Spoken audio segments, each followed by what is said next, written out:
Lots of people think the tolls should be scrapped. What's your view?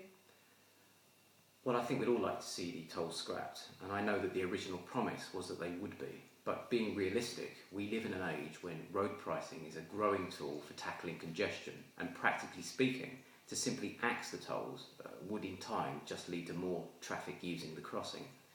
It's for such reasons that no government, whether it's a Tory government or a Labour one, is likely to axe the tolls. That's the practical reality of the situation, and it's dishonest of the local Tories to go around talking as if they would. What do you mean by that? Well, the local Tory candidate here, Gareth Johnson, never loses a chance to claim that he would get the tolls scrapped. In reality, his own party wouldn't scrap the tolls. Our own Labour MP, Howard Stote, wrote to the Tory Transport Shadow Minister on this very issue, and he never even got a reply. If they planned to scrap the tolls, they would be shouting about it. So make no mistake, the Tories aren't going to scrap the tolls, regardless of what Gareth Johnson says. What's your views on plans to possibly privatise the crossing? Well, I can understand why the government is looking for assets to sell. A great deal of public money has been used to mitigate the worst effects of this recession, and that was the right thing to do, and the time is now drawing near when public finances need to be strengthened again.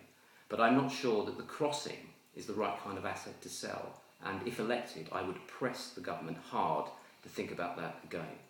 But if it does go ahead, what really matters is that a proper regulatory structure is in place to make sure that a private operator can't just charge what they like, and that the hefty discount won by our own Labour MP for local residents remains safe. And crucially, we need to make sure that a decent revenue stream from the tolls is set aside to tackle wider congestion issues. I think road congestion needs to be looked at on a regional basis, and I would work with the government and the Highways Agency to push for a more thought out and integrated approach to tackling that problem.